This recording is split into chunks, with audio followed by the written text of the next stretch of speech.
بسم اللہ الرحمن الرحیم نحمدک ونستعینک یا ذا الجود والنعم یا ذا الفضل والکرم یا عالم السر والہمم یا خالق اللوح والقلم یا رب البیت والحرم الصلاة والسلام علی النبی الامی المکی المدنی التجلی التام والمجل الاتم مالک الحدوث سلطان القدم ابی العقول والنفوس والبشر وهو علة العلل ابی القاسم محمد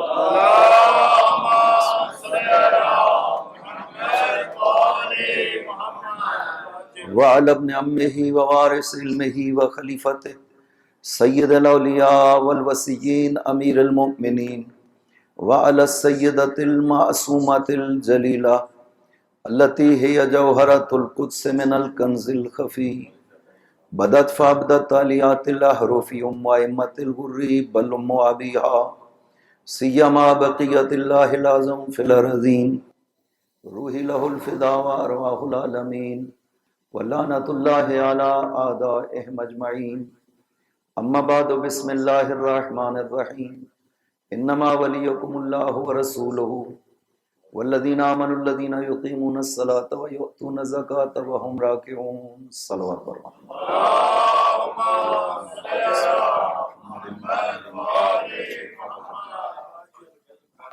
آپ سے گزارش ہے کہ ڈاکٹر آصف صاحب کے مرحومین، اس خاندان کے مرحومین اور خصوصاً برادر نسبتی شبیر احمد صاحب ان کے فوت ہوئے ہیں، ان کے ایصال ثواب کے لیے ایک مرتبہ سورہ فاتحہ، 3 مرتبہ سورہ توحید کی تلاوت۔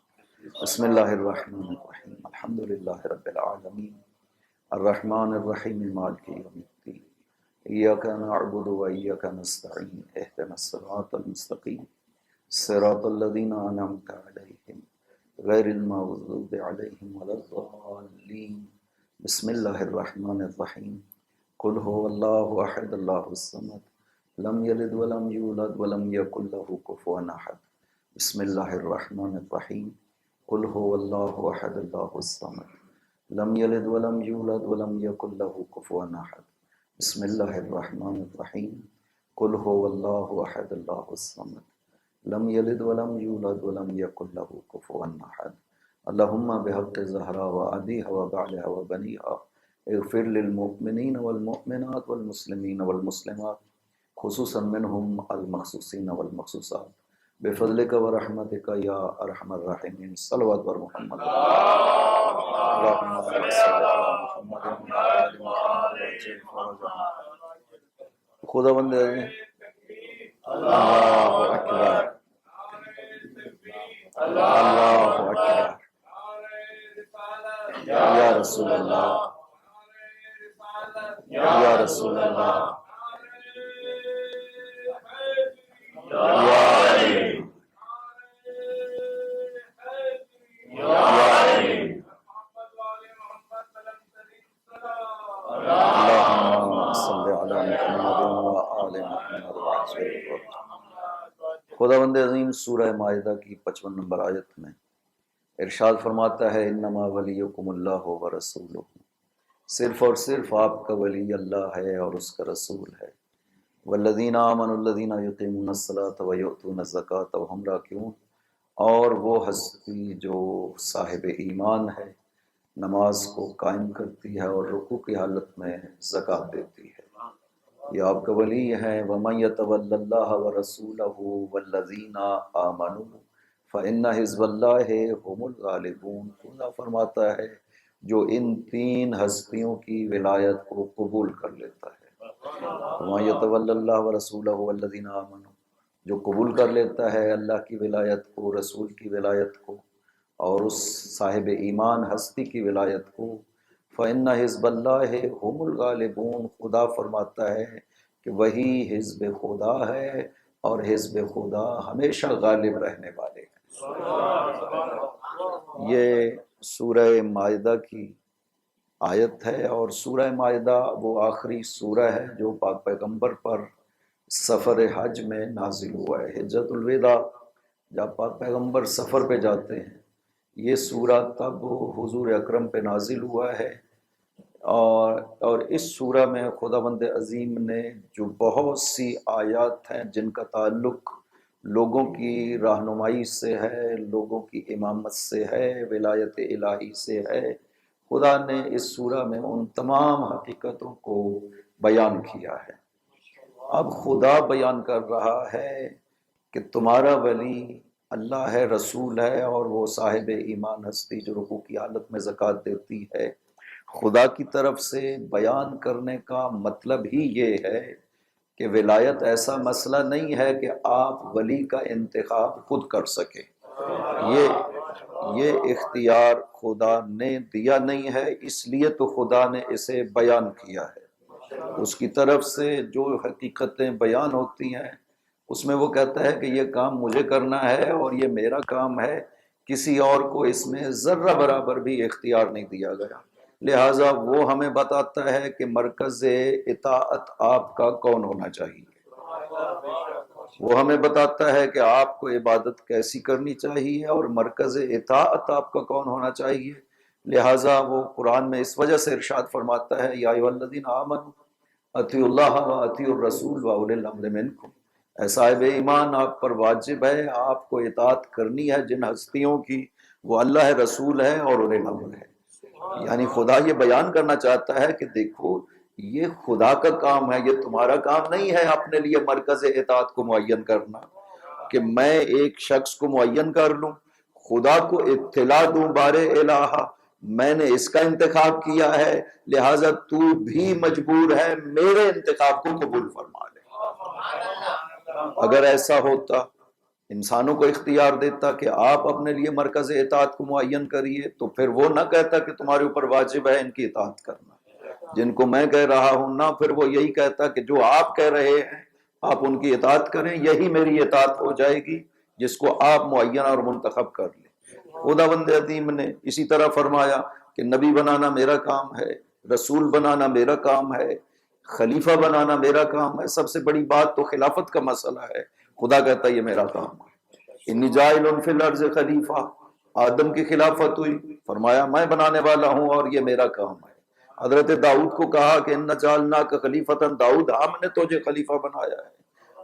حضرت ہارون کے لیے موسیٰ دعا کرتے ہیں، خدا بندہ تو اسے معین فرما، تو خدا تو قرآن میں مسلسل کہتا ہے کہ یہ میرا کام ہے۔ اور میں ایک حدیث کو اکثر ذکر کیا کرتا ہوں کہ اس کو پاک پیغمبر نے خود بیان کر دیا تھا تاکہ کسی کو کوئی شک و شبہ ہی نہ رہے کہ ابتدائے دعوت بعثت ہے، دعوت نبوت و رسالت ہے پاک پیغمبر کی۔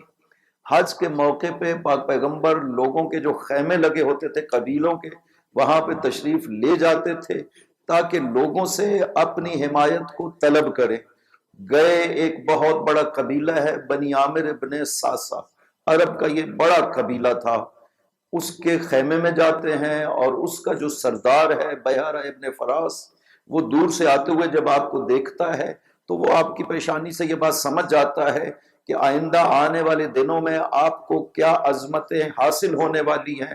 تو وہ کہتا ہے کہ اگر میں اس جوان پہ قابو پا لوں تو میں پورے عرب پہ حکومت کرنے لگوں گا، اگر میں اس پہ قابو پا لوں، تسلط پا لوں، تو پورے عرب پہ میں حاکم بن جاؤں گا۔ حضرت جب تشریف لاتے ہیں اور حضرت انہیں کہتے ہیں کہ خداوند عظیم نے مجھے نبی بنایا ہے، رسول بنا کر بھیجا ہے، لہٰذا مجھے قبول کرو، میری رسالت کو قبول کرو، تو بیہرہ نے ایک سوال کیا کہ اگر ہم آپ کا ساتھ دیتے ہیں، ہمارے ساتھ دینے کے نتیجہ میں آپ عرب پہ غالب آ جاتے ہیں، حل کان لنا الامر بعدک، تو آپ کی جانشینی کیا ہمیں ملے گی آپ کے بعد؟ یعنی ہم ساتھ دیں گے، ہمارے ساتھ دینے کے نتیجہ میں آپ عرب پہ غالب آ جائیں گے، تو پھر ہماری شرط یہ ہے کہ آپ جب دنیا سے جائیں گے تو آپ کی جانشینی اور خلافت ہمیں ملنی چاہیے۔ پیغمبر تو اس وقت ضرورت مند تھے، پیغمبر کو یہ ایسا جواب کہہ سکتے تھے کہ جس میں مفاہمت کی بات ہو سکتی کہ ٹھیک ہے یہ بعد میں فیصلہ کر لیں گے، وقت آنے دو، مل بیٹھ کے طے کر لیں گے، کوئی بھی بات کہہ سکتے تھے۔ پیغمبر نے یہ نہیں فرمایا، پیغمبر نے ارشاد فرمایا ہے کہ الامر للہ یضعہ حیث یشاء، یہ محمد کا اختیار ہی نہیں ہے کہ جانشین محمد کون ہونا چاہیے۔ یا علی یا علی۔ صلوات پر محمد و آل محمد۔ اللہم صلی علی محمد و آل محمد وعجل۔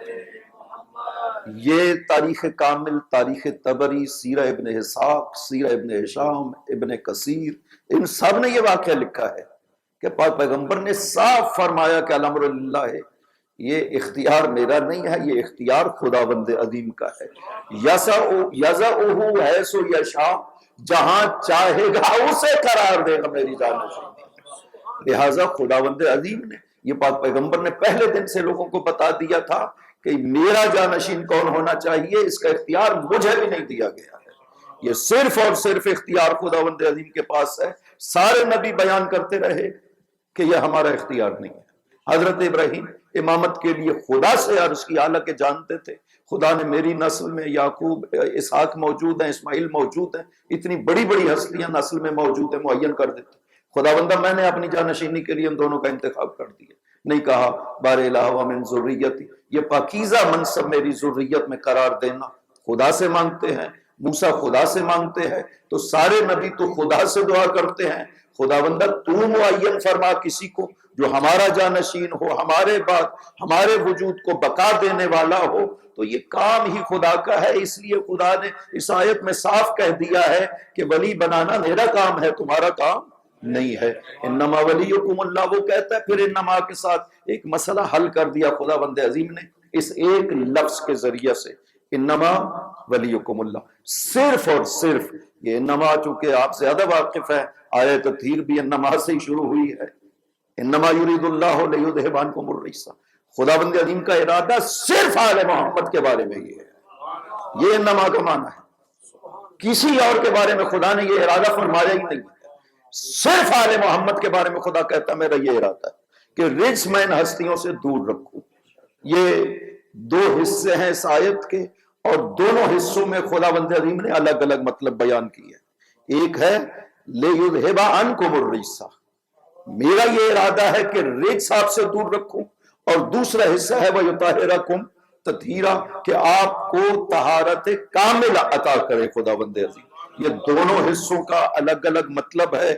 عظمت آل محمد خداوند عظیم نے جس طرح سے قرآن میں بیان کی ہے، تصور ہی نہیں کر سکتا ان عظمتوں کا جو خدا نے کہہ دیا ہے مختلف آیتوں میں، ایک آیت میں نہیں ہے۔ میں کہا کرتا ہوں کہ آل محمد خداوند عظیم نے قرآن کریم میں جس طرح بیان کیا ہے، کسی نبی کی آل کو اس طرح سے ذکر نہیں کیا ہے۔ باقی نبیوں کی آل کا تذکرہ کیا ہے خدا نے قرآن میں، لیکن کہیں پر خداوند عظیم نے ان کے کمالات کو کھول کر کے بیان نہیں کیا ہے۔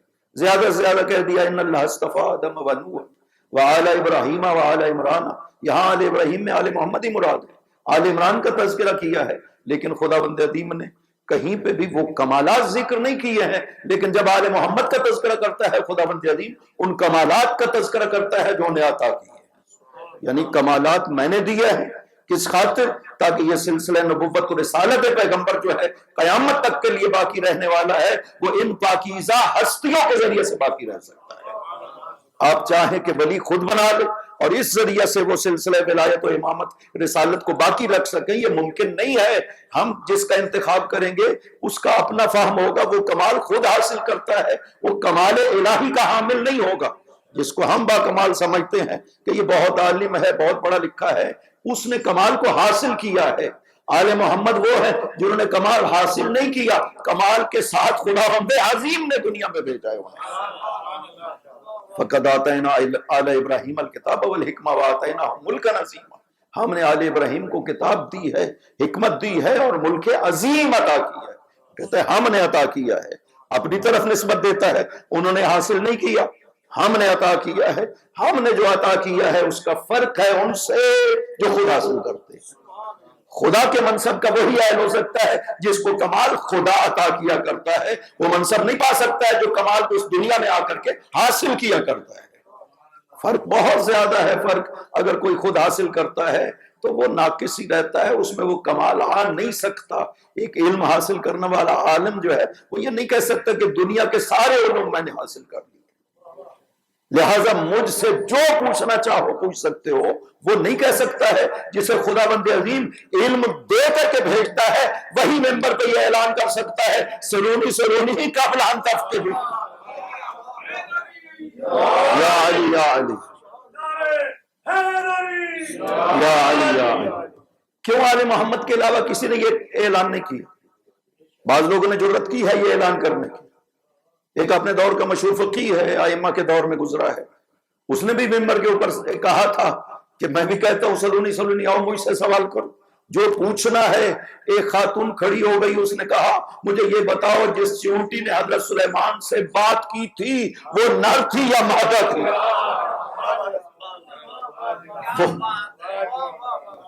وہ نہیں سمجھ سکا، اسے کیا پتا کہ وہ نر تھی یا مادہ تھی؟ اس کو خدا نے علم نہیں دیا تھا، اس نے تحصیل کیا تھا، خود حاصل کیا تھا۔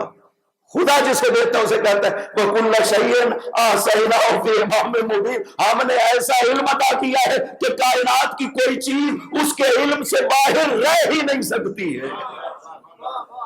یہی وجہ ہے کہ عمار یاسر، یہ روایت ہے، اور عمار یاسر نے جو جب سوال کیا ایک جنگ پہ جاتے ہوئے، ایک وادی مشہور ہے، آپ نے یہ صرف جملہ جو اس میں حضرت نے فرمایا وہ بیان کرنا چاہتا ہوں کہ ایک وادی سے گزرے، چیونٹیوں سے بھری ہوئی ہے۔ عمار نے کہا کہ یا امیر المومنین کوئی بندہ ہے جو ان کی تعداد کو جانتا ہو؟ حضرت نے ارشاد فرمایا ہاں انی اعرف شخصا، میں ایک شخص کو جانتا ہوں جو نہ صرف ان کی تعداد کو جانتا ہے، یہ بھی جانتا ہے ان میں سے نر کتنی ہے اور مادہ کتنی ہے۔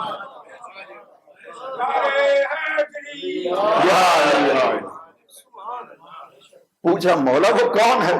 فرمایا عمار تم نے قرآن نہیں پڑھا؟ خدا یاسین میں فرماتا ہے وَكُلَّ شَيْءٍ أَحْصَيْنَاهُ فِي إِمَامٍ مُبِينٍ، ہم نے کائنات کی ہر چیز کا علم امام مبین میں بند کر دیا ہے۔ وَأَنَا ذَلِكَ الْإِمَامُ الْمُبِينُ، میں علی ابن ابی طالب و امام مبین۔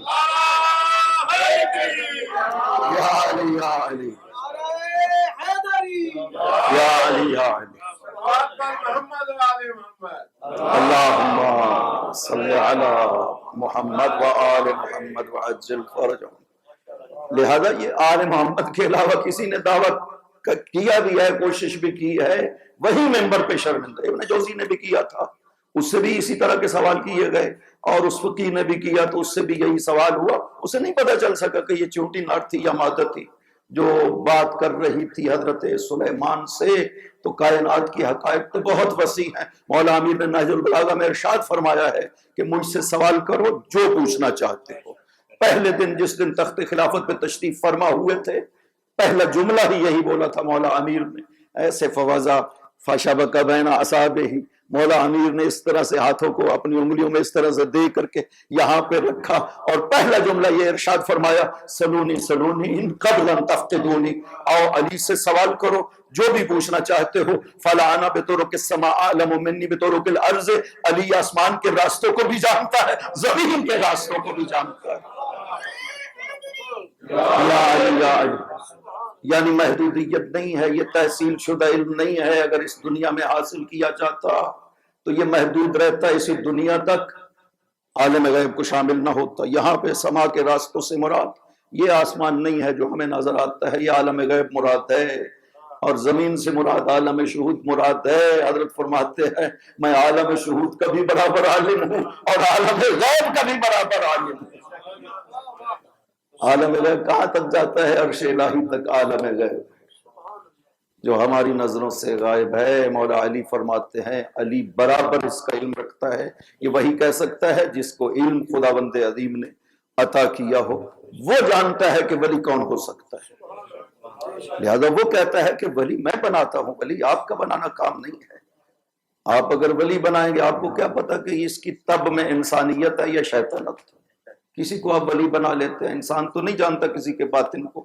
ظاہری طور پہ بڑے نیک منافق جو تھے حضور پاک کے دور میں، ظاہری طور پہ مساجد میں آتے تھے، نمازیں پڑھتے تھے، رسول خدا کو خداوند عظیم ارشاد فرمایا تھا کہ یہ منافق ہیں اور یہ دل سے آپ کے ساتھ نہیں ہے۔ یہ جب جاتے ہیں وَإِذَا خَلَوْا إِلَىٰ شَيَاطِينِهِمْ قَالُوا إِنَّ مَعَكُمْ إِنَّمَا نَحْنُ مُسْتَهْزِئُونَ، یہ جب اپنے شیطانوں کے پاس، دوستوں کے پاس جاتے ہیں، انہیں کہتے ہیں کہ ہم تو تمہارے ساتھ ہیں۔ ہم تو جا کر کے پیغمبر اکرم اور مسلمانوں کے ساتھ مذاق کرتے ہیں جو کہتے ہیں کہ ہم تمہارے ساتھ ہیں۔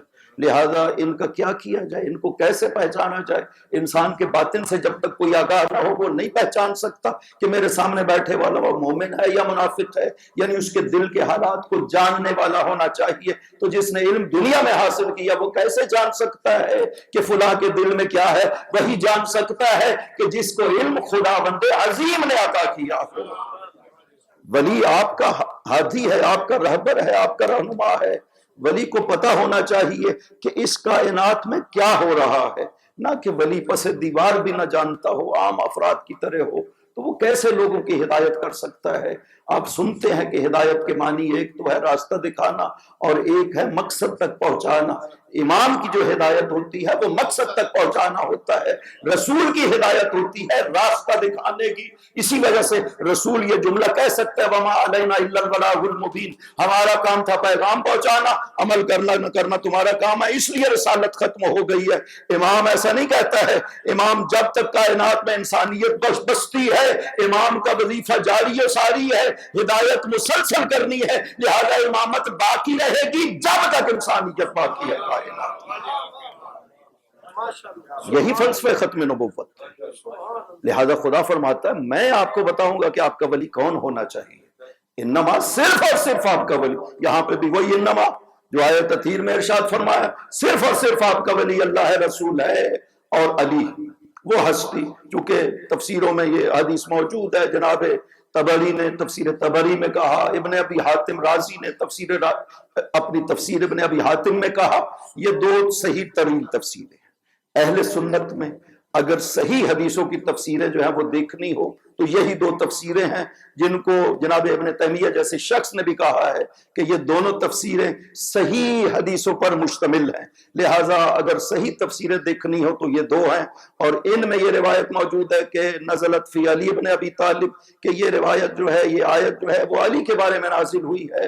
ہینا رکع ہینا آتھا خاتمن، رکوع کے علی ہیں کہ جنہوں نے رکوع کی حالت میں زکوٰۃ دی تھی انگوٹھی کی صورت میں۔ یہ تو ہے روایت کی حیثیت۔ پورا واقعہ کس طرح سے پیش آیا وہ آپ سنتے رہتے ہیں۔ اس میں ولایت کو ذکر کیا گیا ہے خداوند عظیم نے عجیب لفظ کے ساتھ۔ آپ اتنا تو واضح ہے، سارے عربی کو سمجھتے ہیں کہ انما ولیکم خدا نے کہا ہے، اور ولی مفرد کا لفظ ہے، جمع کا لفظ نہیں ہے۔ ولی کی جمع آتی ہے اولیاء۔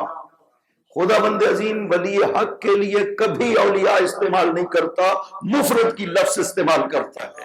لیکن جو باطل کے ولی ہیں ان کے لیے خداوند عظیم جمع کی لفظ استعمال کرتا ہے۔ سورہ آیت الکرسی میں وہ مشہور آیت ہے، اللہ ولی الذین آمنوا یخرجهم من الظلمات الی النور، خداوند عظیم ولی ہے مؤمنین کا جو انہیں تاریکیوں سے نکالتا ہے نور کی طرف۔ والذین کافروا، یہاں پہ کہا اللہ ولی، مفرد ہے، خدا ولی ہے۔ وہاں پہ کہا والذین کافروا اولیاؤہم، جو کافر ہیں ان کا ایک ولی نہیں ہوتا ہے، ان کے ولی ہوا کرتے ہیں، اولیاء ہوا کرتے ہیں۔ اور آگے وہ مفرد کا لفظ کہہ دیا، اولیاء جمع لا دیا، اور وہ ہستی جن کو ان کا ولی بنایا وہ مفرد کہہ دیا، طاغوت کہا، طواغیت نہیں کہا ہے، طاغوت کہا ہے۔ اس کا مطلب ہے باطل والوں کی تب ایک ہے، بے شک وہ الگ الگ ہیں، وہ سب طاغوت کہلاتے ہیں، ان کا ولی نہیں ہوتا ہے، ان کے اولیاء ہوا کرتے ہیں۔ ادھر فرمایا تمہارے ولی نہیں کہا، تمہارا ولی اللہ ہے، رسول ہے اور علی ہے۔ اس کا مطلب ہے ولایت ایک ہی ہے، جو اللہ کی ولایت ہے دیکھنی ہو تو یا رسول میں نظر آئے گی یا علی میں نظر آئے گی۔ یا علی یا علی یا علی یا علی، اللہ اکبر، یا رسول اللہ، یا علی یا علی، اللہم صلی علی محمد و آل محمد وعجل فرجہ۔ واضح ہے، کوئی نہیں خداوند عظیم سوال کرتا کہ خدایا اولیاء کیوں نہیں کہا، کیونکہ تین ہستیوں کا ذکر کر رہا ہے۔ انما اولیاءکم، تمہارے ولی تین ہیں، اللہ، رسول اور علی۔ نہ کوئی خدا سے نہیں پوچھتا کہ خداوند مفرد کا لفظ کیوں کہا ہے، انما ولیکم، صرف اور صرف تمہارا ولی۔ ترجمہ یہ نہیں کرنا تمہارے ولی، چونکہ لفظ مفرد ہے، تمہارا ولی اللہ ہے اور رسول ہے اور علی ہے۔ خداوند یہ کیسے ہو گیا، تین ہستیاں ہیں، ولایت ایک کیوں ہو گئی؟ اس لیے کہ ولایت خداوند عظیم کا حق ہے، وہ جسے چاہتا ہے اس حق کو عطا کرتا ہے۔ اس واسطے کہہ رہے ہیں کہ میں معین کروں گا تمہارا ولی کون ہے، کیونکہ یہ میرا حق ہے۔ لیس لہم من دونہ ولی ولا شفیع، قرآن میں کہتا ہے خدا کے علاوہ تو کوئی ولی نہیں ہے، صاف کہہ رہا ہے قرآن کریم میں، خدا کے علاوہ تمہارا کوئی ولی نہیں ہے، یعنی تمہارا ولی صرف اور صرف خداوند عظیم ہے۔ لیکن خدا کی ولایت کہاں پہ پائیں گے آپ؟ خدا بند عظیم کی صفات کو اگر دیکھنا چاہتے ہیں کہاں پہ پائیں گے؟ حضرت ابراہیم نے کہا کہ خدایا تو مردوں کو زندہ کرتا ہے لیکن میں بھی تو دیکھوں مردے کیسے زندہ ہوتے ہیں۔ خدا نے کہا تم مارو پرندوں کو اور پھر تم پکارو، تمہیں پتہ چل جائے گا میں کیسے زندہ کرتا ہوں، یعنی زندہ میں کروں گا، دستے ابراہیم پہ زندہ کیا جائے گا۔ تو یہ تم زندہ کرو گے، لیکن وہ صفت خدا بند عظیم کہتا ہے فعل میرا ہوگا، انجام میں دوں گا، تمہارے ہاتھ پہ ظاہر ہو جائے گا۔ ولایت خداوند ہے، یہ حق خداوند ہے، اپنا حق جسے چاہتا ہے عطا کرتا ہے۔ 247 نمبر آیت سورہ بقرہ میں ارشاد فرماتا ہے واللہ یؤتی ملکہ من یشاء، میں اپنا ملک جسے چاہتا ہوں عطا کرتا ہوں۔ جب وہ دے دیتا ہے تو اس کے دینے سے کوئی شرک پیدا نہیں ہوتا، وہ کہتا ہے جب میں نے دے دیا جو حق جتنا میں نے دے دیا۔ بعض صفات ہیں جو نہیں رہتا ہے بندوں کو، اس کی ذات کے ساتھ خاص ہے، ربوبیت اس کی ذات کے ساتھ خاص ہے، عبودیت اس کی ذات کے خدا خاص ہے۔ غیر خدا کی اتنی سی عبادت بھی نہیں کی جا سکتی کسی عنوان سے۔ رکوع کرنا چاہے غیر خدا کے سامنے نہیں کر سکتے، سجدہ کرنا چاہے غیر خدا کے سامنے نہیں کر سکتے، ربوبیت کسی کے قائل ہونا چاہے غیر خدا کے نہیں ہو سکتے۔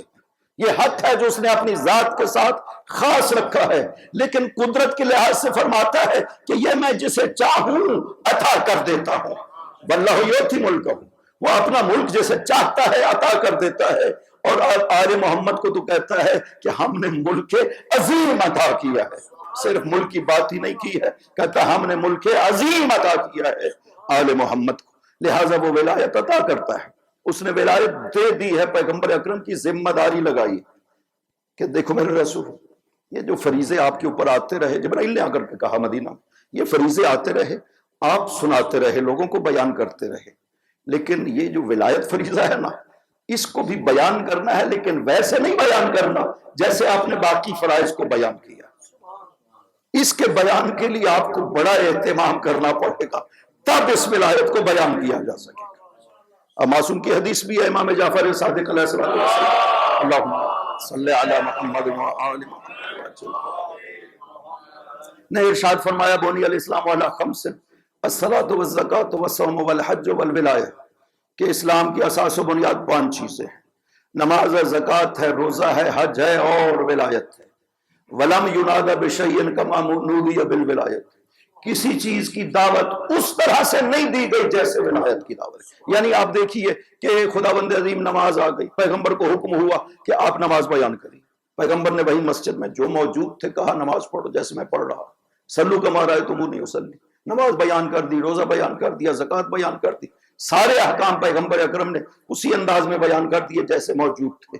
لیکن ولایت کے مسئلہ میں جبرائیل نے آ کر کے کہا کہ میرے نبی ایسے نہیں بیان کرنا جیسے باقی فریضے بیان ہو گئے، اس لیے کہ یہ ولایت جو ہے نا، یہ روح ہے تمام چیزوں کی، تمام عبادتوں کی روح اور زندگی یہ ولایت ہے۔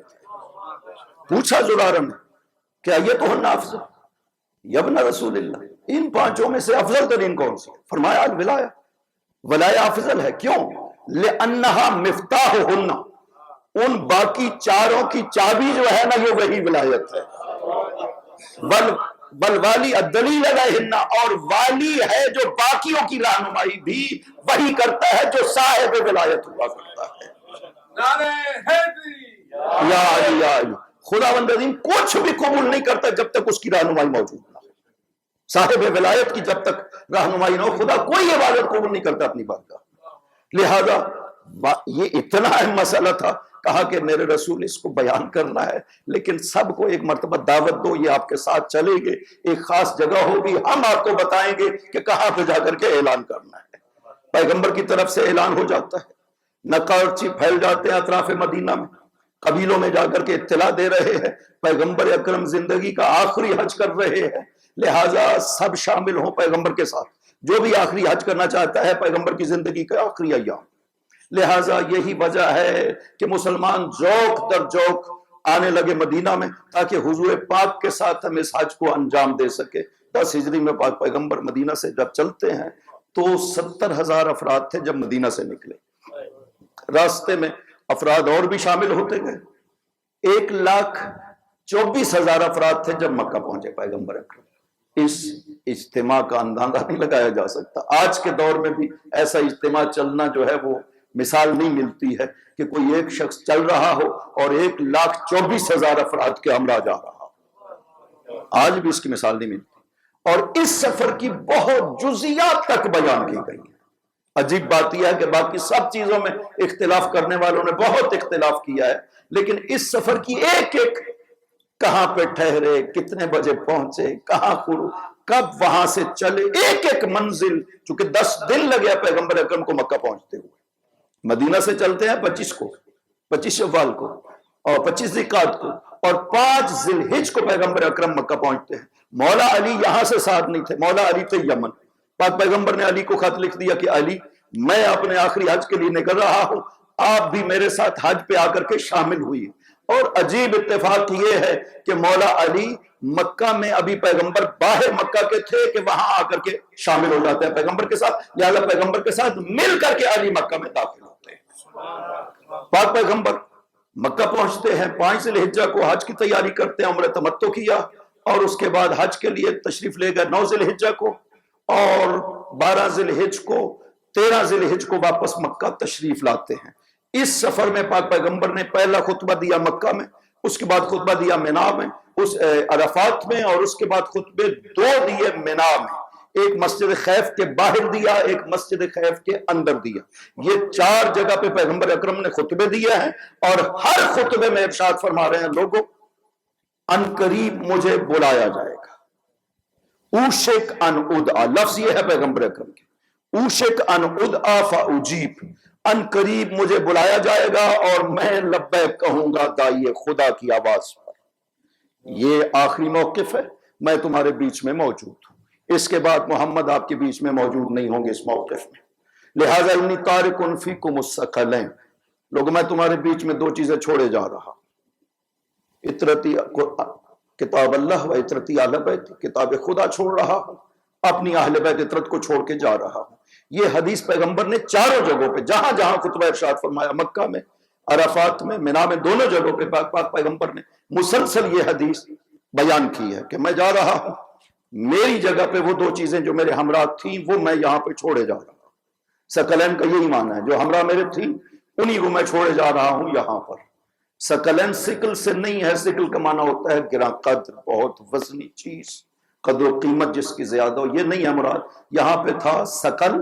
ثقل کا مطلب ہوتا ہے متاع المسافر، جو اپنا سامان مسافر ساتھ لے کر کے آتا ہے اسے ثقل کہا جاتا ہے۔ فرمایا وہ جو 2 ساتھ لایا تھا نا چیزیں، میں جا رہا ہوں وہی تمہارے بیچ میں چھوڑے جا رہا ہوں۔ یہ مسلسل صلوات پڑھیے محمد و آل محمد، اللہم صلی علی محمد و آل محمد وعجل فرجہ۔ تار ہل گئی ہوگی کہیں سے، محمد و آل محمد صلوات، اللہم صلی علی محمد و آل محمد۔ یا رسول اللہ، یا رسول اللہ،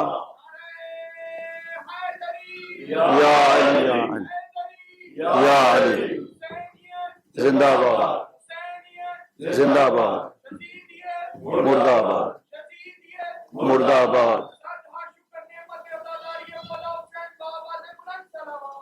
اللہم صلی علی محمد و آل محمد وعجل فرجہم۔ خوب، یہ مسلسل پاک پیغمبر لوگوں کو اطلاع دے رہے ہیں، اور ایک اور بندوبست بھی کرتے ہیں۔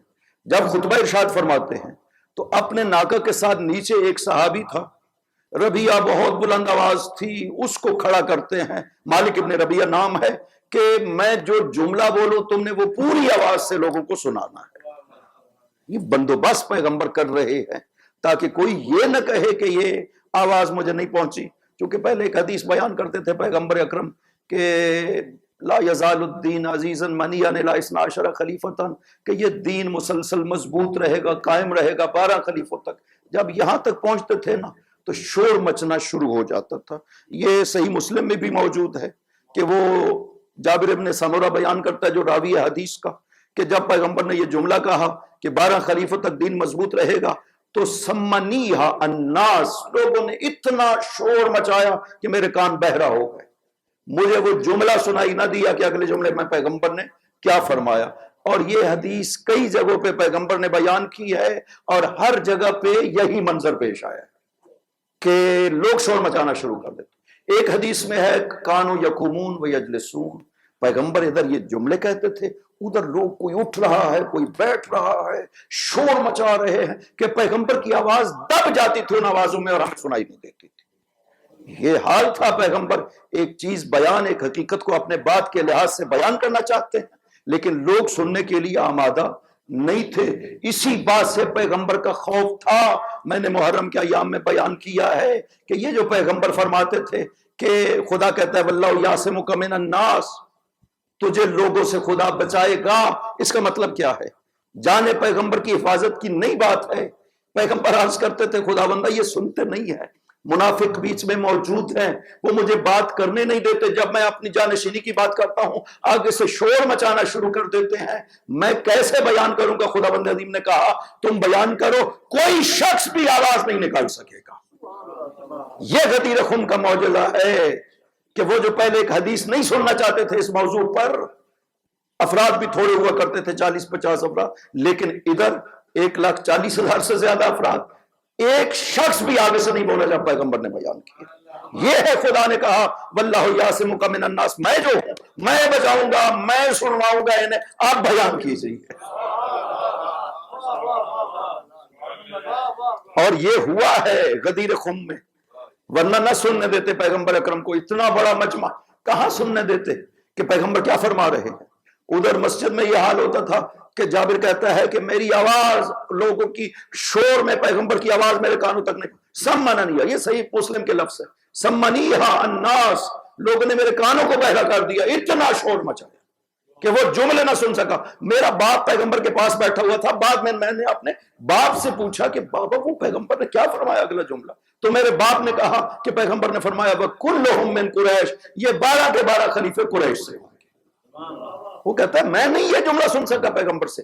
پیغمبر نے جہاں جہاں یہ حدیث پیش کی اور یہی مشکل پیش آئی کہ شور مچاتے تھے، اٹھ کھڑے ہوتے تھے، بیٹھنے لگ جاتے تھے، مجمع میں ایک ہیجان پیدا ہو جاتا تھا، پیغمبر بیان نہیں کر پاتے تھے. یہاں بھی پیغمبر نے یہی عرض کیا، جبرائیل بار بار آ رہے ہیں، یا رسول اللہ خدا فرما رہا ہے کہ وہ ولایت والا مسئلہ پہنچانا ہے. آپ نے عرض کیا کہ خدا سے جا کے عرض کرے، منافقین کی تعداد ہے یہاں پر ایک بڑی، میں کیا کروں گا؟ نہیں سننا چاہتے ہیں، نئے نئے مسلمان ہیں.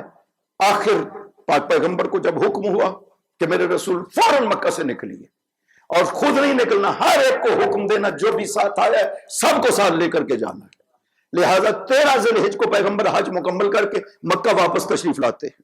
اب دیکھیں مکہ ان کا شہر ہے جہاں پہ دنیا میں تشریف لائے، بچپن گزرا، لوگوں کو بھی خواہش تھی کہ پیغمبر اکرم ہجرت کے بعد آپ تشریف لائے تھے مکہ میں، کچھ دن رہنا چاہیے، لوگ جی بھر کے اپنے شہر میں پیغمبر کو دیکھ تو سکیں. نہ، خدا نے ارشاد فرمایا نہیں میرے رسول آپ مکہ میں ٹھہر نہیں سکتے، کل صبح آپ کوچ کر دیں مکہ سے. یعنی صرف ایک دن کی مہلت دی خداوند نے، ایک رات کی، اور وہ بھی کس لیے؟ ارشاد ہوا جبرائیل نے آ کر کے کہا کہ میرے رسول آپ کی زندگی تمام ہونے والی ہے، جتنے اسرار امامت ہیں 6000 سالہ تاریخ نبوت کے جتنے آثار ہیں سب کے سب علی کے حوالے کر دو.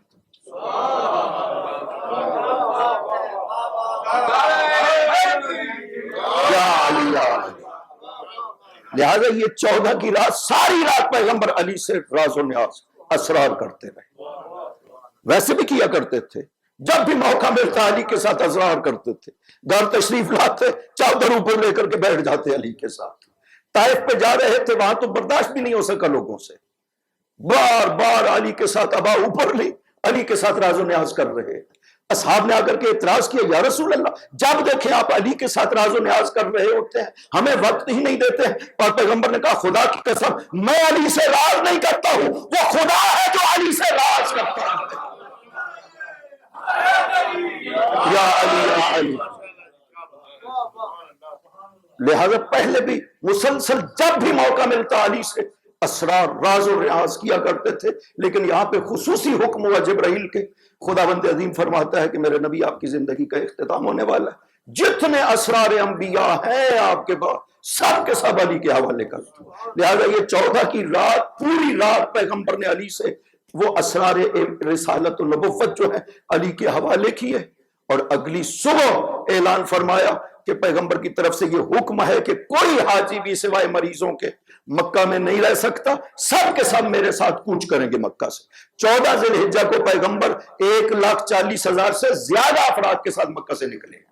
1,24,000 تو اپنے ساتھ لائے تھے، 5,000 حاجی مکہ کے تھے، 12,000 حاجی یمن سے جو مولا علی کے ساتھ آئے تھے، یہ 1,40,000 سے زیادہ افراد تھے پیغمبر لے کر کے نکلتے ہیں۔ 14 ذی الحجہ کو نکلے، 5 منزلیں راستے میں پڑتی ہیں۔ پہلی منزل جب مکہ سے نکلتے ہیں تو سیرف ہے، اس کے بعد مر الزہران ہے، اس کے بعد قراء الغمیم ہے، اور اس کے بعد قدید ہے۔ یہ منزلیں ہیں، ہر منزل پہ ایک عصفان ہے۔ قراء الغمیم سے پہلے جو ہے وہ عصفان ہے۔ یہ 5 منزلیں ہیں، یعنی جوفہ سے پہلے ایک منزل ہے قدید، قدید سے پہلے ایک منزل ہے قراء الغمیم۔ میں یہ آپ کو ایک وجہ سے بیان کر رہا ہوں۔ تو ہر منزل پہ ایک رات پیغمبر نے پڑاؤ کیا۔ اس طرح سے 5ویں دن پاک پیغمبر غدیر 18 ذی الحجہ کا دن ہے، جس دن جوفہ سے 3 میل پہلے وہ جگہ ہے جہاں پر پیغمبر پہنچتے ہیں۔ جب پہنچے نا قدید، ایک رات قدید میں ٹھہرے، پہلی منزل تھی سیرف، سیرف پہ ٹھہرے، سیرف کے بعد جو ہے مر الزہران دوسری منزل تھی، وہاں پہ ٹھہرے، مر الزہران کے بعد عصفان تیسری منزل تھی، وہاں پہ ٹھہرے۔ جب قراء الغمیم پہ پہنچے تو یہاں پر خداوند عظیم نے جبرائیل کو یہ آیت دے کر کے بھیجا، یا ایھا الرسول بلغ ما انزل الیک من ربک وان لم تفعل فما بلغت رسالتہ۔ اے رسول، خدا حکم دیتا ہے جو ہم نے حکم پہنچایا ہے اسے لوگوں تک پہنچائیے، اگر یہ نہ پہنچایا تو رسالت کا کوئی کام بھی انجام نہیں دیا۔ یا علی یا علی یا علی۔ یہ آیت قراء الغمیم پہ نازل ہوئی۔ قراء الغمیم سے چلے قدید پہ، قدید کے سے جب گزرے تو آگے جوفہ ہے اگلی منزل۔ جوفہ سے 3 میل پہلے تھے، پاک پیغمبر نے اعلان فرمایا کہ جو آگے چلے گئے۔ اتنا بڑا اجتماع تھا کہ اگلا حصہ جوفہ تک پہنچ گئے تھے لوگ۔ پاک پیغمبر نے فرمایا سب کو جا کر کے آواز دو، وہ واپس آئیں گے، پیچھے والوں کو بھی کہو کہ ہمارے ساتھ شامل رہیں گے۔ اور اس طرح سے پیغمبر نے وہ راستہ چھوڑا، اور دائیں طرف ایک وادی تھی، اس وادی میں اترے۔ اس وادی کو غدیر خم کہا جاتا ہے۔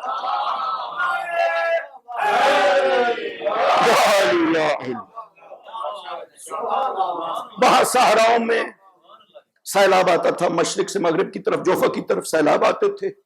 پانی کے بہت بڑے بڑے حوض لوگوں نے بنائے ہوئے تھے کہ سیلاب کا پانی ان حوضوں میں جمع ہو جائے تاکہ پورا سال عرب اس پانی کو استعمال کرتے رہیں۔ ان مختلف حوضوں کے نام تھے، ایک حوض کا نام غدیر خم تھا وہاں پر۔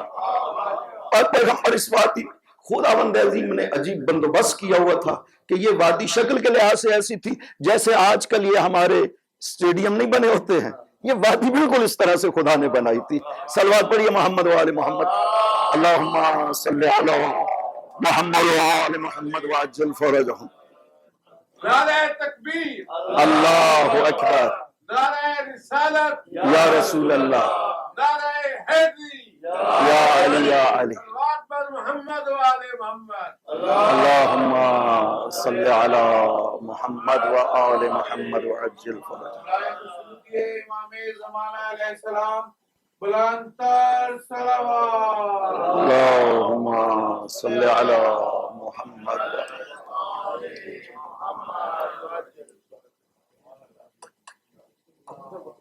بار دیگر صلوات۔ اللہم صلی علی محمد و آل محمد۔ نعرہ تکبیر، اللہ اکبر، نعرہ رسالت، یا رسول اللہ، نعرہ حیدری، یا علی، حسینیت زندہ باد، حسینیت زندہ باد، یزیدیت مردہ آباد، یزیدیت، مردہ آباد۔ نعرہ صلوات۔ اللہم صلی علی محمد و آل محمد وعجل فرجہم۔ وہاں پہ پہنچے پاک، یہ ظہر سے 1 گھنٹہ پہلے پہنچے ہیں غدیر خم میں پاک پیغمبر۔ ارشاد فرمایا کہ اپنے اپنے خیمے لگا لو۔ اس میدان کے وسط میں بالکل ایک لائن میں 5 درخت تھے۔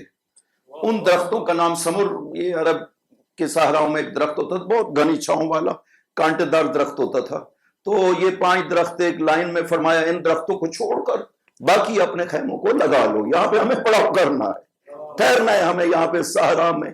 اور گرمی کا یہ عالم تھا کہ تاریخ میں یہ لفظ ہے کہ اصحاب جو ہیں، کوئی اونٹ کے سائے کے ساتھ بیٹھا ہوا تھا اور کسی نے اپنی ابا آدھی سر پہ لی ہوئی، آدھی پاؤں کے نیچے بچھائی ہوئی، اتنی شدید گرمی تھی، اور پیغمبر نے اس گرمی کو لوگوں کو روکا۔ اور کس وجہ سے؟ برادران کہتے ہیں، بتانا چاہتے تھے کہ علی دوست ہے تمہارا، یہ بیان کرنے کے لیے۔ کسی نے پیغمبر سے سوال نہیں کیا کہ یہ دوستی آپ مدینہ میں بھی بیان کر سکتے تھے، جا کر اس صحرا میں روک کے بیان کرنے کا کیا مقصد ہے؟ علی دوست ہے تمہارا، پیغمبر یہ کہنا چاہتے تھے لوگوں کو۔ بار کیا پاک پیغمبر نے، یہ ظہر سے 1 گھنٹے کا پہلا ہے، اور اس کے بعد 4 اصحاب کو بلایا، سلمان، ابو ذر، مقداد اور عمار کو بلا کر کے ارشاد فرمایا کہ ان درختوں کے نیچے صفائی کرو اور ایک منبر تیار کرو۔ ان چاروں نے آ کر کے ان درختوں کے نیچے سے کانٹوں کو صاف کیا، جگہ برابر کی، جو شاخیں جھکی ہوئی تھی انہیں کاٹا۔ یہ سب تاریخ کے لفظ ہیں۔ کممنا، وہ درخت جو ہے ان کی جو شاخیں تھی وہ کاٹی گئی، کانٹوں کو ہٹایا گیا، اور اس کے بعد نیچے پتھروں کو جوڑا، ایک سطح تک پتھروں کو جوڑ کر کے، اور اس کے بعد اونٹوں کے پلانوں کو اوپر رکھا، اور اس طرح سے ایک منبر تیار ہو گیا۔ ایک کپڑا منبر پہ ڈال دیا اور ایک کپڑا درختوں پہ ڈال دیا تاکہ صاحبان بن سکے۔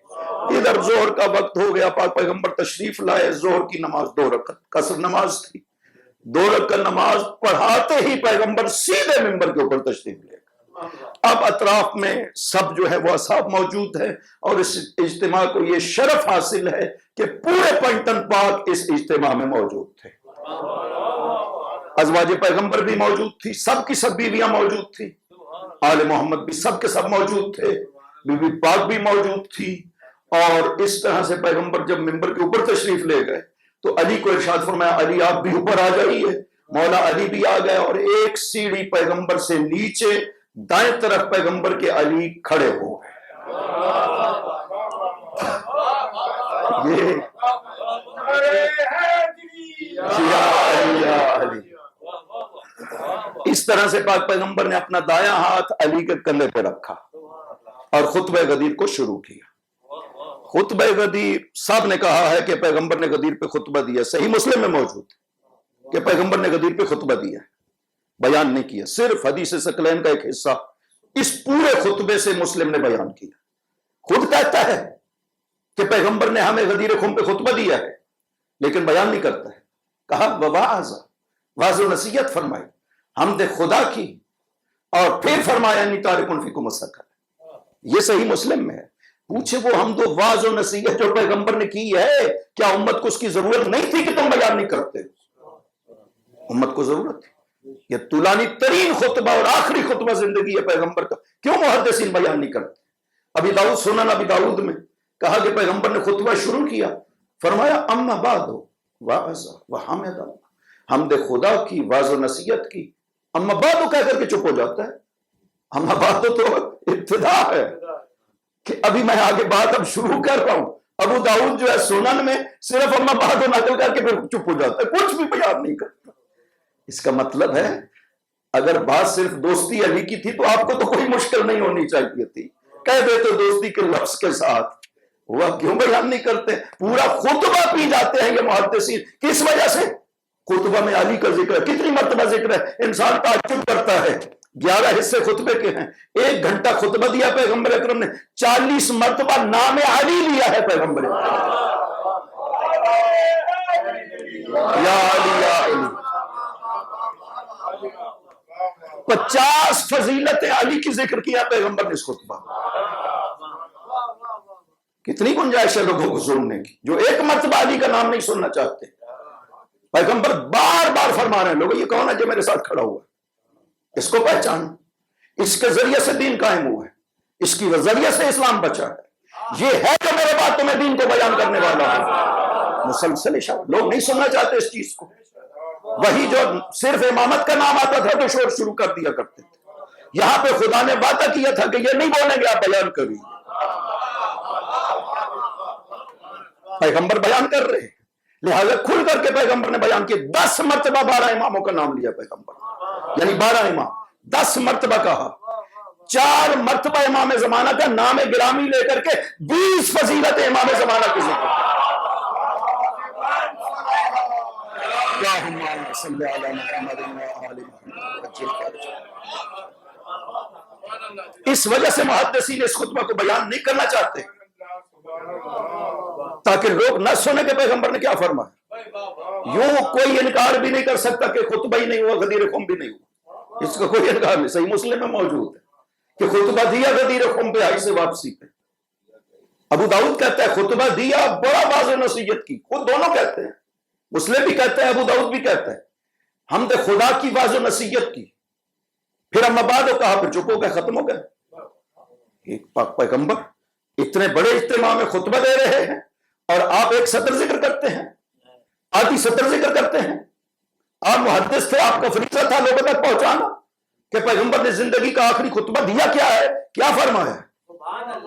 لہذا علی آ جائیے ادھر۔ علی کھڑے ہوئے، پاک پیغمبر نے خطبے کی ابتدا کی۔ اب اطراف میں سب اصحاب موجود ہیں۔ پاک پیغمبر نے سب سے پہلے حمد ثنا کی، خدا بند عظیم کی۔ یہ لگ بھگ 2-2.5 صفحے ہیں خدا کی حمد جو پیغمبر نے کی ہے۔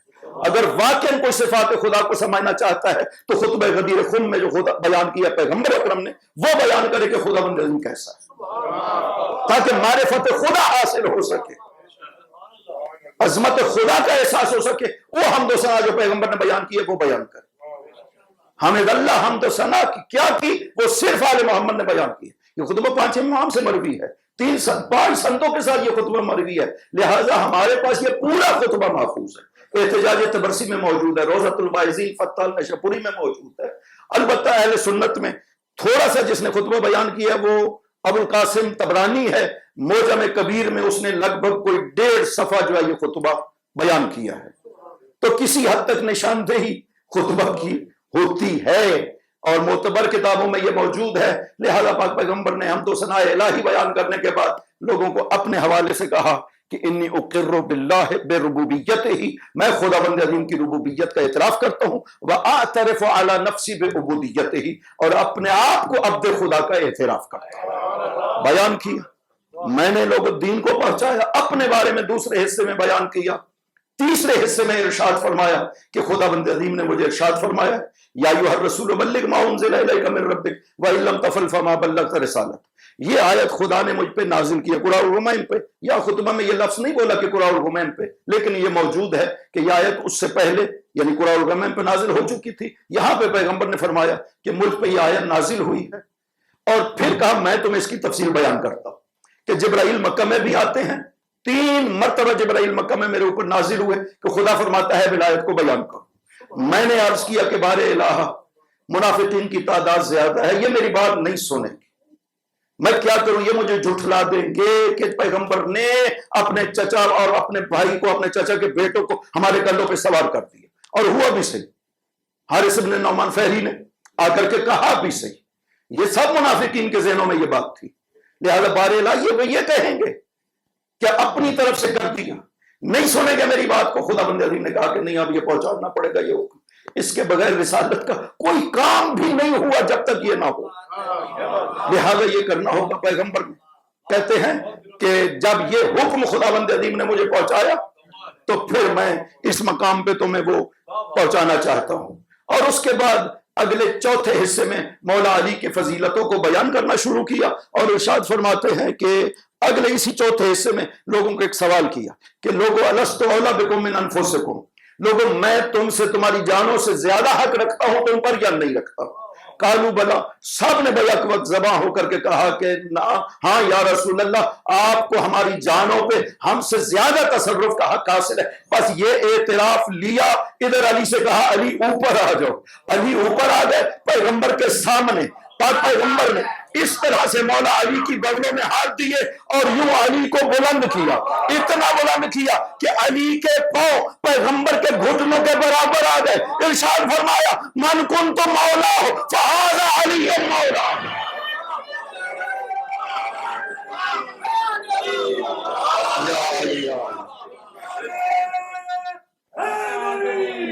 یا علی علی مولا، علی مولا، غدیر خم نبی بولا، علی مولا، علی مولا۔ صلوات۔ اللہم صلی علی محمد وآل محمد وعجل فرج۔ ایک کی شدت دھوپ میں دوسری اعلان میں دو طرح سے جل گئے کچھ لوگ ریگستان میں. ماشاء اللہ کیا خوبصورت ہے. یا علی یا علی. عام طور پہ پڑھا یہ جاتا ہے کہ علی کے ہاتھ کو بلند کر کے پیغمبر نے یہ اعلان فرمایا نا. علی کو بلند کر کے پیغمبر نے یہ اعلان فرمایا ہے. اور کس طرح سے علی پیغمبر کے سامنے ہے. پیغمبر علی کے پیچھے چھپ گئے ہیں. یہ کہنا چاہتے ہیں لوگوں کو کہ اب کے بعد پیغمبر کو دیکھنا ہو تو علی کو دیکھنا. اتنا حد. اس بلندی کو بیان کرنے کے لیے دو لفظ ذکر کیے گئے ہیں. ایک کہا گیا کہ علی کے پاؤں پیغمبر کے گھٹنوں کے برابر آ گئے اتنا. اور دوسرا کہا کہ حتی یرا بیاض و ابطیہ، اتنا بلند کیا کہ بغلوں کی سفیدی پیغمبر کی نظر آ رہی تھی. یعنی پورا فل بازوں کو بلند کر لیا علی کو اٹھا کر کے. اور بلند آواز سے جب یہ جملہ کہہ چکے نا، اور اس کے بعد اگلے جملے میں فرمایا اللہم وال من والا ہو وعاد من آدہ ہو وخذل من خذلہ وانصر من نصرہ. خدایا جو علی سے محبت کرے تو اس سے محبت کرنا، جو علی سے دشمنی کرے تو اس سے دشمنی کرنا، جو علی کا ساتھ دے تو اس کا ساتھ دینا، جو علی کا ساتھ چھوڑے تو اس کا ساتھ چھوڑ دینا. یا علی یا علی. یعنی یعنی پیغمبر نے معیار یا علی یا علی، پیغمبر نے معیار ہی علی کو بنا. خدا کی محبت چاہتے ہو علی سے محبت کرو، خدا کا ساتھ چاہتے ہو علی کا ساتھ دے، خدا کی دشمنی سے بچنا چاہتے ہو علی کی دشمنی سے بچنا. سب معیار ہی علی. اس روایت کو سب نے قبول کیا ہے، کسی نے انکار نہیں کیا. ابن تیمیہ کے علاوہ اس نے بھی دوسرے حصے کا انکار کیا ہے. باقی سب، ناصر الدین البانی تک کہتا ہے کہ ابن تیمیہ بغیر سند کو دیکھے ہی کہتا ہے. اب اپنی زبان میں تو ہم نہیں کہتے کہ بکواس کرتا ہے، لیکن اس کا مطلب یہی بنتا ہے کہ وہ بغیر سندوں کو دیکھے ہوئے کہہ دیتا ہے ورنہ یہ روایت صحیح ہے. ذہبی نے کہا صحیح ہے، ناصر الدین البانی نے کہا کہ روایت دونوں حصے صحیح ہیں. یعنی اور ابن حجر عسقلانی نے عجیب بات کہی کہ متن روایت متواتر ہے اور ساتھ کہتا ہے اتیقن ان رسول اللہ قالہ، مجھے یقین ہے کہ پیغمبر نے یہ فرمایا. تجھے یقین ہے تو پھر جب پیغمبر یقین ہے کہ پیغمبر کہہ رہے ہیں کہ معیار جو ہے وہ علی کی محبت ہے، تو کیوں نہیں محبت علی کی طرف آتے ہو؟ تم نہیں چاہتے کہ خدا اور رسول تم سے محبت کرے؟ اور اس روایت کو تو بخاری و مسلم دونوں نے نقل کیا جو پیغمبر نے فرمایا تھا لَأُعْطِيَنَّ الرَّایَةَ غَدًا رَجُلًا يُحِبُّ اللَّهَ وَرَسُولَهُ يُحِبُّهُ اللَّهُ وَرَسُولُهُ. کل اللہ اسے دوں گا جو اللہ رسول سے محبت کرتا ہے اور اللہ رسول اس سے محبت کرتے ہیں. جب اللہ رسول علی سے محبت کرتے ہیں تو جو علی سے محبت کرے گا اللہ رسول اسی سے محبت کرے گا.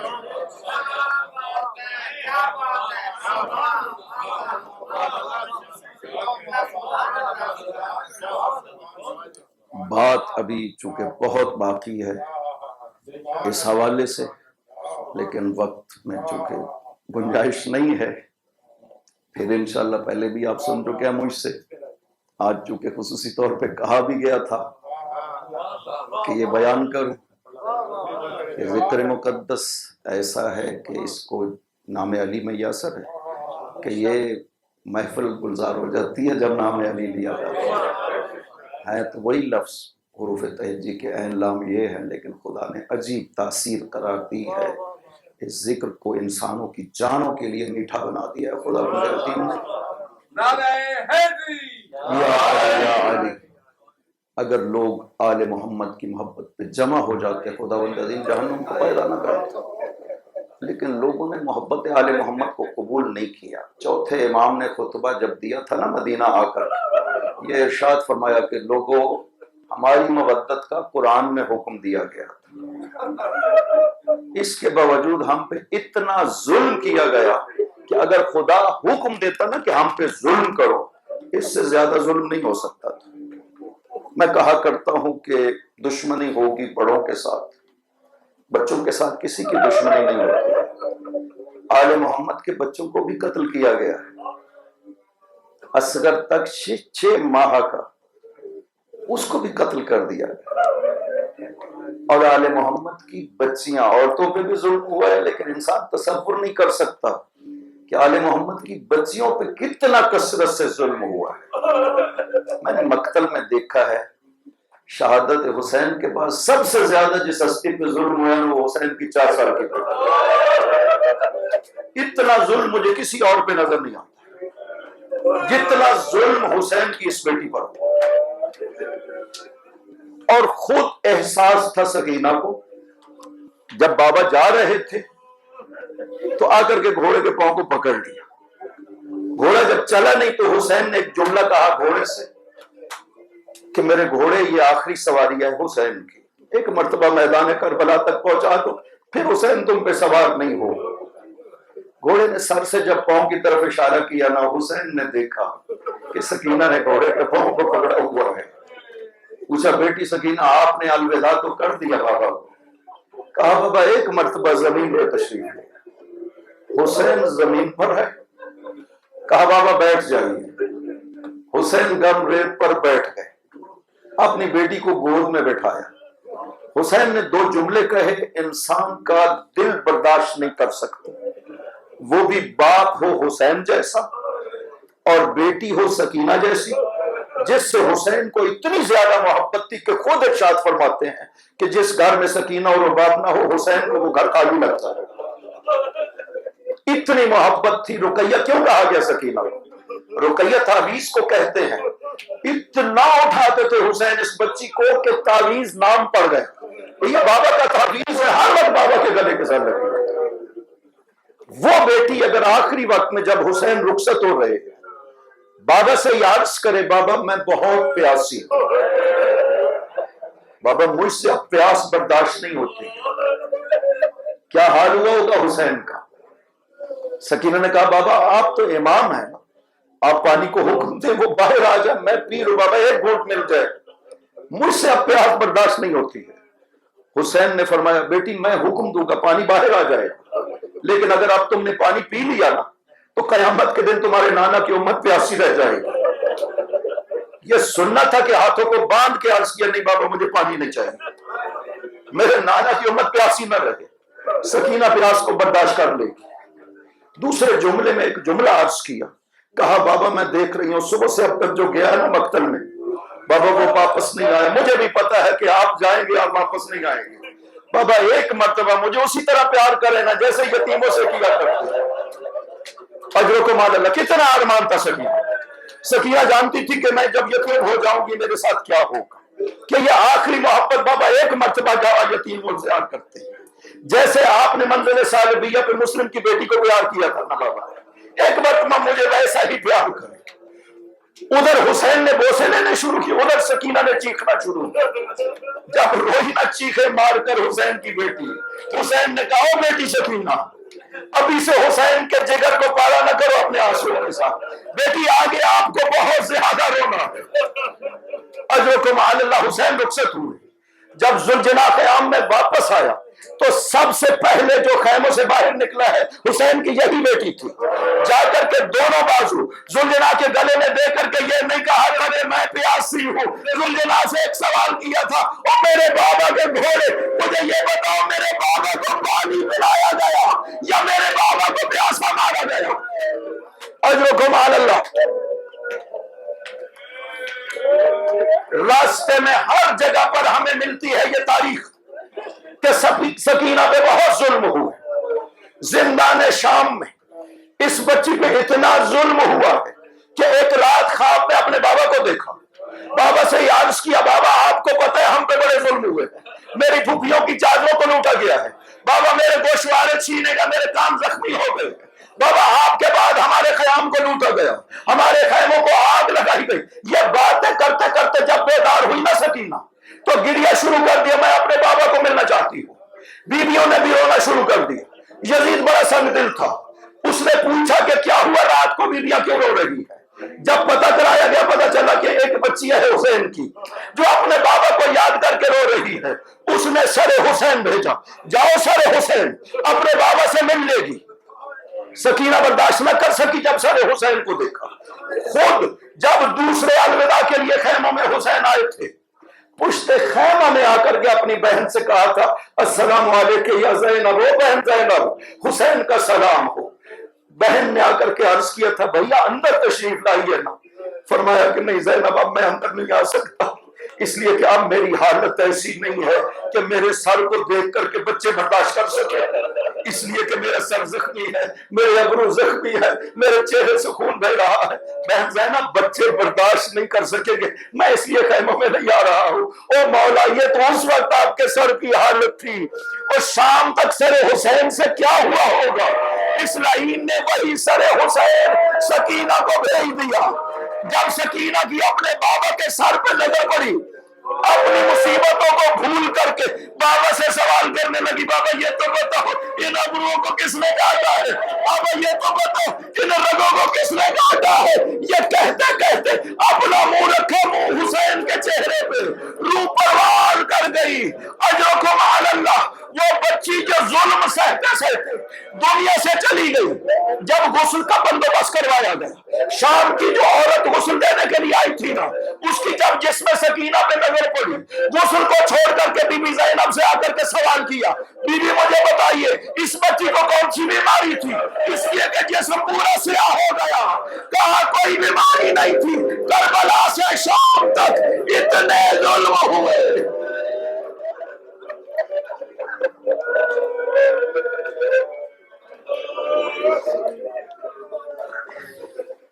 فَسَيَعْلَمُ الَّذِينَ ظَلَمُوا أَيَّ مُنْقَلَبٍ يَنْقَلِبُونَ۔ بارے اللہ صدقہ